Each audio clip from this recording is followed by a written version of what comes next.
Bonjour à tous et bienvenue pour cette petite capsule vidéo sur les suites arithmétiques. Aujourd'hui, nous allons voir comment démontrer la formule de la somme des termes consécutifs de notre fameuse suite UN, arithmétique de premier terme U0 et de raison R. En quelque sorte, nous allons passer notre temps à ajouter R pour obtenir tous les termes de la suite. Et une fois que nous avons nos termes, dès qu'on a un entier n qui va être supérieur ou égal à 0, eh bien, nous allons voir comment faire pour calculer tous ces termes consécutifs. Je vous propose de découvrir la réponse et nous allons dans un deuxième temps voir comment démontrer cette égalité.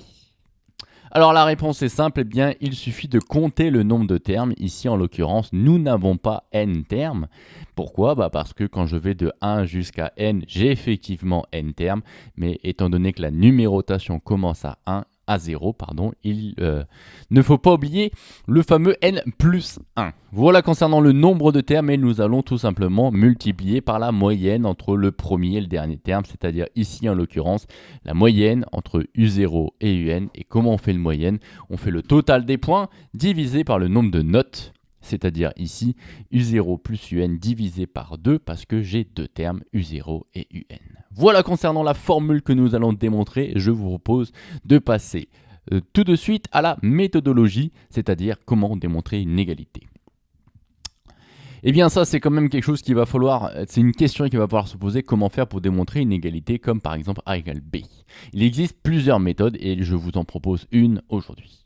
La méthode elle est simple, c'est de calculer en parallèle les expressions de A et de B. On va essayer de modifier, c'est-à-dire cette expression qui est ici, U0 plus U1 jusqu'à plus UN. On va essayer de modifier l'expression de droite, c'est-à-dire l'expression de B ici dans notre exemple. Et nous allons espérer obtenir exactement la même chose. Et si on obtient la même chose, ça démontre bien que les deux expressions initiales sont égales. Si vous avez compris tout ça, eh bien passons directement à la démonstration. Et pour faire une démonstration, eh bien, il va falloir utiliser des résultats précédents. Dans un premier temps, je vous propose de nous rappeler comment on fait pour faire la somme des n premiers entiers. Ça a été démontré dans une capsule précédente. La somme des n premiers entiers, eh bien c'est simple, c'est 1 plus 2 plus 3 jusqu'à plus n. Et la réponse est n plus 1, n facteur de n plus 1 sur 2. Voilà concernant la somme des n premiers entiers, puis on enchaîne directement juste après avec l'expression du terme général UN d'une suite arithmétique. Pour obtenir une suite arithmétique, pour obtenir UN, eh bien nous allons partir de U0 et ajouter un certain nombre de fois la raison R.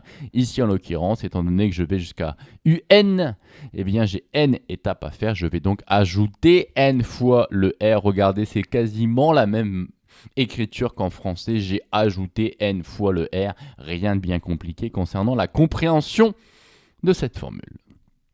Et bien comme c'était annoncé, passons directement à la démonstration, c'est-à-dire qu'à ma gauche, je vais essayer de calculer la somme U0 plus U1 jusqu'à plus UN, et bizarrement, je vais vous proposer de là l'écrire en colonne, donc voilà, U0, U1, U jusqu'à UN, donc on va calculer ce fameux Sn, et à ma droite, nous allons essayer de calculer n plus 1 facteur de U0 plus UN sur 2.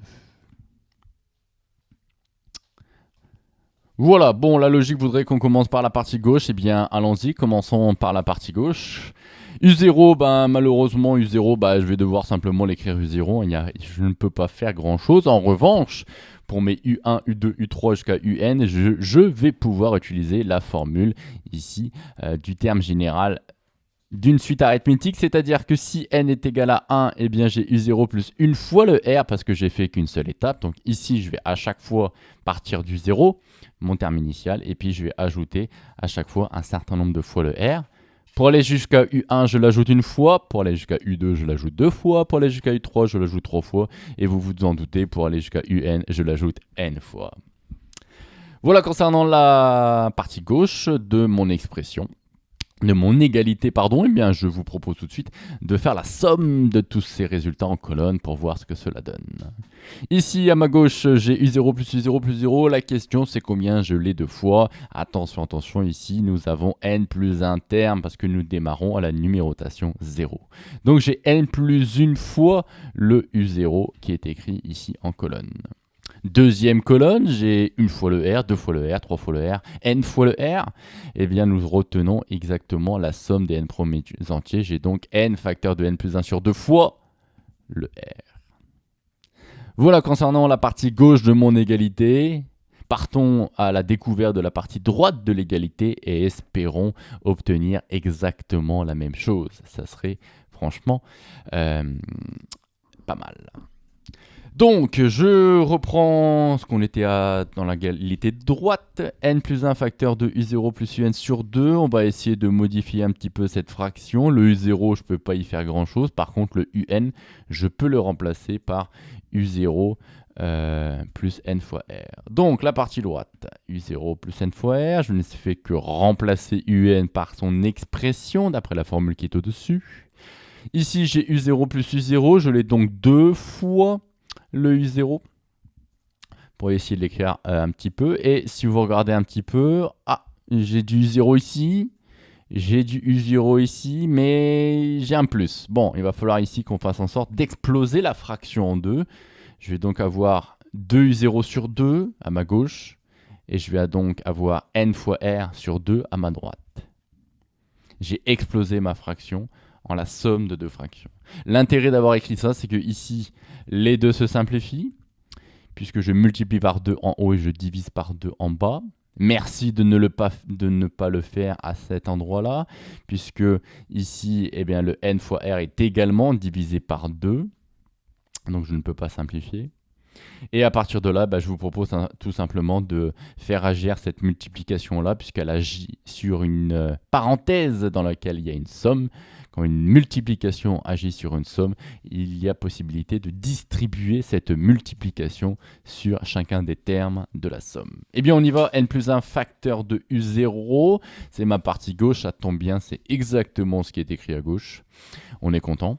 Et on enchaîne sur la deuxième partie, n plus 1 facteur de n fois r sur 2. Et là, c'est pas forcément la même chose, mais en fait si, puisque j'ai bien n plus 1 fois n plus 1 fois n, j'ai bien mon fois r, j'ai bien mon fois r, j'ai bien ma division par 2. Nous obtenons la même chose, l'égalité est donc vérifiée. C'est la fin de la démonstration. Petite conclusion, eh bien voilà, nous venons de démontrer la formule qui donne la somme des termes consécutifs d'une suite géométrique. Retenez la version en français que je vais vous représenter dans le ce qu'il faut retenir juste après. Eh bien, la somme est égale au nombre de termes multiplié par la moyenne entre le premier et le dernier terme.